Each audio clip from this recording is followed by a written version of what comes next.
So I literally just got back from a run, which is why I'm sweating so much. Wow. But I wanted to open the camera and open my laptop and talk to you on some real shit right now about how good life can be, but your mind is beating you up. So if you're somebody who gets consistent with, the business work or the diet, or, they get consistent with the action that they need to take for 3 days, for 4 days, for 5 days, and then just like randomly they just fall off, or they just watch porn, or they just like binge you one night, and it's almost like it happens automatically.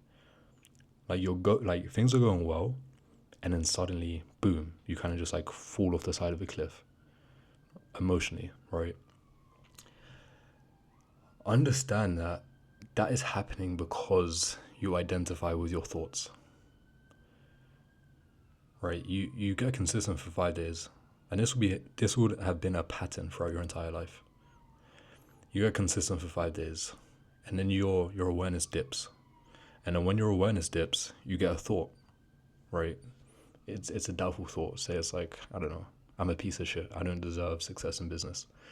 That girl was right to leave me. I'm always gonna be like disgusting and a piece of shit, and I'm never really gonna be able to lose this weight. Like, those are crushing thoughts, and because you have a low level of awareness, you engage with it. You try to argue against it. Like, you get it, and then it makes you feel down, and then you feed into it by trying to argue against it. But in arguing against it, you feed it more energy, which makes it grow. And when a thought is charged with emotion, it then becomes an action. And then when that has happened enough times, it creates a habit. And you are now engaged in that habit. So if you are stuck in this fucking cycle, and you keep hitting your head on the same you keep hitting your head on the same ceiling, posting 5 times a day, I don't know, maybe signing one client and then straight back down. Maybe it's losing 5 kilograms, straight back down. Maybe it's, approaching a girl, straight back down. Not watching porn for like a week, and then you relapse again. If this is continuously fucking happening to you, understand it is because you are too identified with your ego, with your mind, with your thoughts, right? And this is something that I call ego entanglement. So I'm going to give you a quick analogy, and the analogy is, imagine we have, the ocean, right? If you think of like the ocean, like the Pacific Ocean or whatever, you are currently underwater, right? When you give into the bad habit or the addiction, you are underwater. And in that water are sharks, are piranhas, are, eels, like electric eels, whatever. A bunch of bad shit. And they're constantly, like nibbling at your fucking toes. Nibbling at your toes. And these are the thoughts, right? These are the negative thoughts. Boo, do, do. And then you get one thought which just fucking takes you out, and it will just swallow you whole. And it swallowing you whole is equal to you giving into it. It possesses you.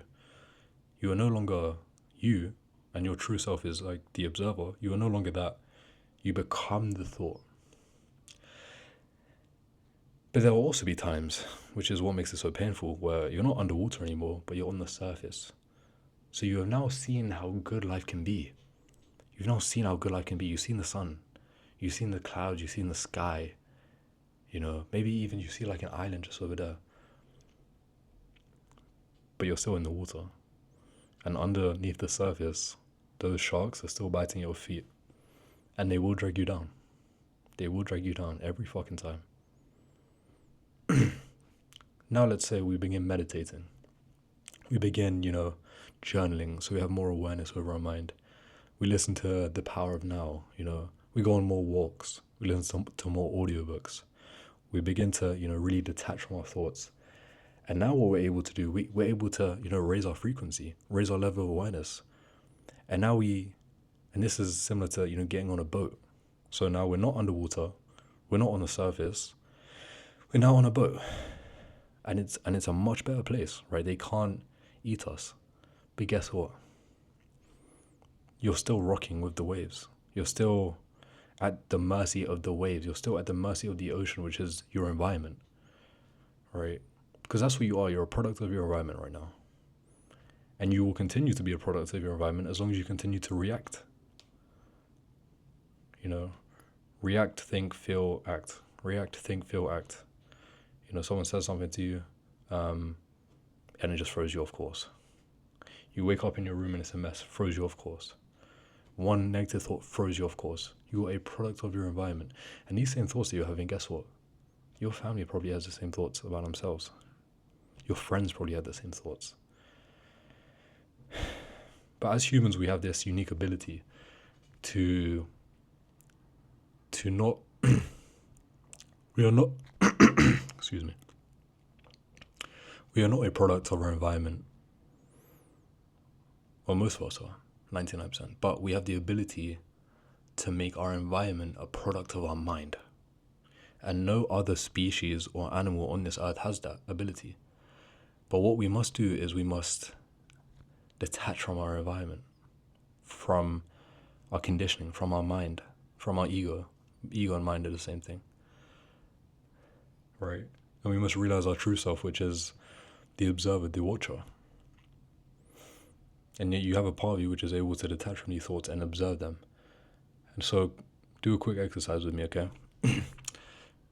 I want you to notice the next thought that you get. So 3, 2, 1. Now just like wait for it, watch it.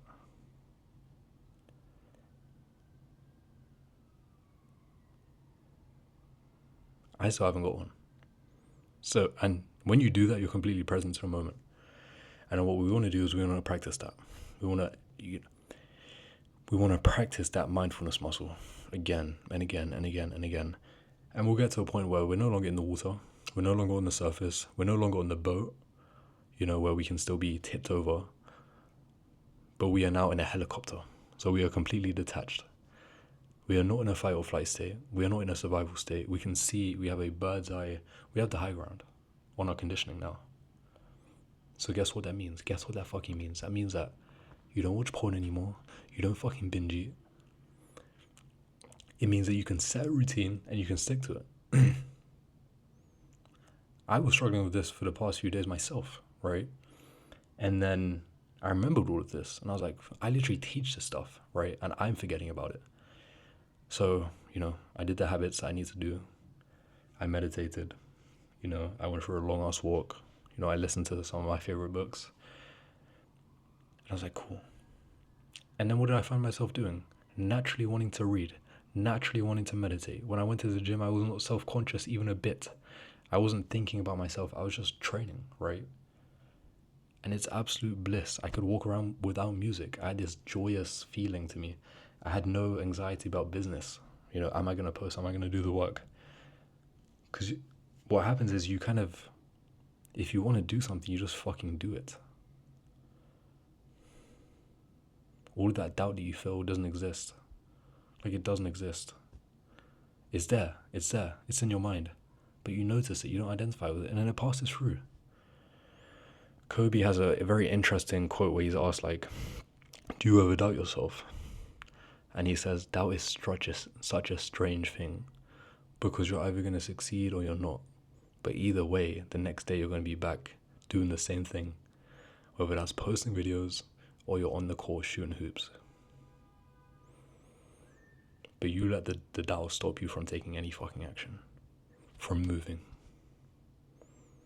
And so you stay the same. And so that girl that left you was right about you. And your dad's never going to know what it's like to have financial abundance and freedom and to not have the financial burdens weighing on his fucking shoulders. He's going to die with that. Your dad's going to die earlier than he has to because you could not afford private healthcare. Your kids are going to be battling the same problems that you are battling right now. You're going to look back on at this time in your 20s and you're not going to have to take it. It's going to be so painful. And you're going to go deeper into alcoholism. You're going to go deeper into porn. You're going to go deeper into junk food. So you need to learn to sit with yourself. You need to learn to be conscious when being with your mind, just in your room, just by yourself, just on a walk. Cut the music.